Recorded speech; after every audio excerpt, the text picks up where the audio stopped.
in collaborazione con Glam Vision e Dentisti Riuniti.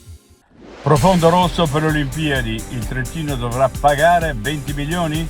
Fugatti, abbiamo ricevuto più di 300 milioni per le opere, diamo il giusto peso alle cose.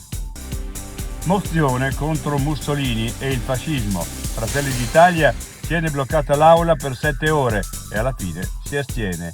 E sì all'intitolazione della sala di rappresentanza della regione a Clara Marchetto, senza però i voti di Fratelli d'Italia.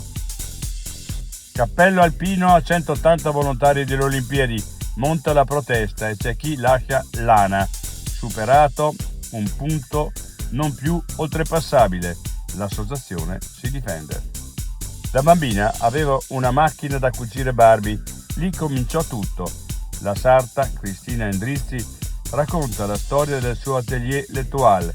Realizzare abiti era il mio sogno. L'altra montagna. 409.000 pernottamenti nei rifugi, un numero senza precedenti. Tra presenze in aumento e costi multimilionari per adeguare le strutture, il bilancio del club alpino svizzero.